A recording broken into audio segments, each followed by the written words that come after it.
Booker, this is for the win. Got it! Wow! It's been a turbulent year for the NBA. The global health situation came when the season was already in progress, and Rudy Gobert coming down with the infection caused the league to put things on hold and announce a hiatus. The league has come back since then, albeit with some special arrangements and a bubble to keep infections out. Some of the results from the bubble games so far have been surprising, however. Teams and players we didn't expect to shine have taken off, and some other teams have fallen behind since the season was put on hiatus. So today, we'll take a look at the top teams from before the hiatus and where they are right now. But first, a simple reminder on how to enter our brand new giveaway. We will be giving away either an iPhone X Max, the new iPad mini, or a MacBook Pro. It's all your choice. So be sure to leave a like, comment the keyword, subscribe, and turn on notifications to enter the giveaway. It's really that simple. Starting things off, let's check in on the defending champion, the Toronto Raptors. The Toronto Raptors shocked a lot of people to win the title last year, but there were some questions coming into this season about defending it after they lost Kawhi Leonard to free agency. They still have a pretty good roster, however, with some of their other leaders from that title team coming back even if Leonard didn't, and they entered the hiatus with the lead in their division. The Raptors couldn't keep up, however, when it came to taking the conference lead, and the Bucks were ahead of them by a decent margin in the overall Eastern Conference standings. The team also has an awkward kind of lineup. Their leading scorer is one of those returning leaders from last year, Pascal Siakam. But Siakam is at the power forward position, which is a step away from many of the other teams in the league who focus their efforts on the offensive strategies on their guard through small forward positions. The Raptors do have one of the better backcourts in the East, however, with Kyle Lowry remaining as their familiar leader, but multiple other guards putting in big efforts. Fred VanVleet and Norman Powell are both averaging more than 15 points a game, and VanVleet specifically is second in assists on the team with 6.7 per game. That puts him behind only Lowry, who is the Raptors' dedicated point guard. The rest of their starting lineup is pretty good at passing the ball. Siakam and center Marc Gasol are the next two players on the list for the highest average assists on the team, which is pretty good for the Raptors overall, considering how it isn't their main role. So what's happened with the Raptors since the hiatus? The team has actually improved since then, at least according to some experts.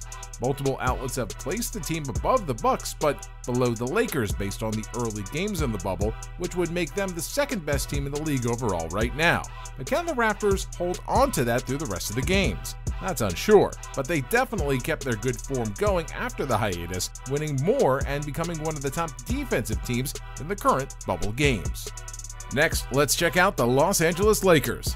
The Lakers were one of the hottest teams before the break, and they're still one of the best teams right now, albeit with some problems. And they're probably a bit more challenged by the Raptors in the overall standings of the league than they were back then. They had a really impressive record in the last games before the hiatus started, going on a 10-2 run that showed just what can happen when you put LeBron James and Anthony Davis in the same lineup. Also, they came into the break as one of the top 5 teams in both offensive and defensive ratings, which should help them down the line. You won't have much success in the league in the long run, especially in the playoffs, if you can only pull off one or the other. The Lakers were the top team in the Western Conference back when the break started, and that's still true right now. In fact, they have the second best winning percentage in the league behind the Bucks, and they already clinched the conference over their crosstown rival, the Clippers.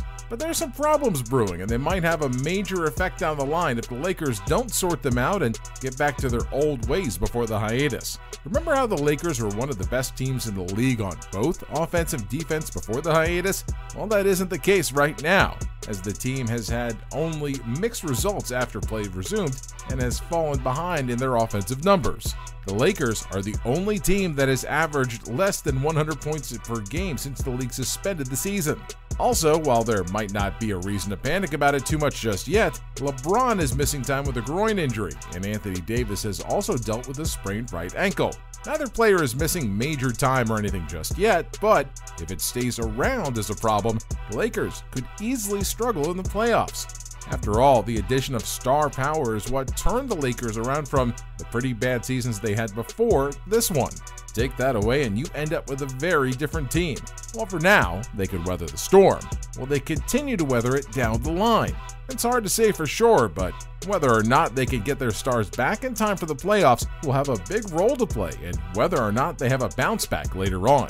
They've already clinched the conference, so unlike some other teams, the Lakers have the advantage of being able to kick back and relax a little bit through the end of the season without pushing their key players too much before it's time. Next up, we have the other team in Los Angeles. This is a pretty good year to be a basketball fan in LA, whether you prefer the Lakers or the Clippers. Both teams are star-studded this year, and both teams are getting a good return on their investments in some big-name players. The Clippers had 7 victories in 8 games before the league suspended the season, getting into gear and protecting their spot as one of the big contenders in the West. They were in the top 5 in the important categories of scoring, offensive rating, and defensive rating going into the hiatus. So it's pretty easy to say they were one of the hottest teams. After all, they might be the best team to have a shot at playing spoiler to LeBron and the Lakers. But what about how they've done after the game started again? All things considered, the Clippers are still one of the top teams. The Paul George and Kawhi Leonard experiment appears to be working out for the Clippers, and they're battling for seeding with the Nuggets and the Jazz, who are both in a position to catch them depending on how they do, even if there's not enough games left for the Clippers to jump ahead and take the spot of their crosstown rival, the Lakers. However, they did lose to those same Lakers in one of the games that's been played so far in the bubble. Their rival just barely edged them out and pulled off a 103-101 win, and Paul George dropped 30 points during the loss, but despite the close performance from the Clippers, it shows they might not be all the way there. The verdict? Well, they're good enough for now, but if you had to pick between them and the Lakers as the future winner of the Western Conference playoffs, the Lakers look like the safer prediction. Next is the Indiana Pacers. The Pacers don't quite have the same record that the Clippers did in their last 8 games before the hiatus, but they did pretty well regardless. They won 6 out of their last 8 before the break, with an interesting young team that looks very different than it did back when Paul George was their leader and they were duking it out with the Miami Heat for the Eastern Conference. This might be the first time Indiana has been as relevant as they were back then. That's not to say they're a contender compared to, say, a Toronto, but their hot run before the break helped prove they belong in the field of teams fighting for playoff seeding.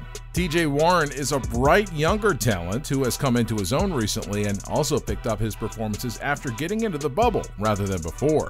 He had 32, 34, and 53 points in the first game since showing up to the bubble. All 3 of those games were Pacers wins, so you could say they're one of the best examples in the league of a hot team. It's not easy to transfer momentum after taking a long break, but with the Pacers having a streak going into the break, then adding to it further after the game started again, it looks like they found a way to do that.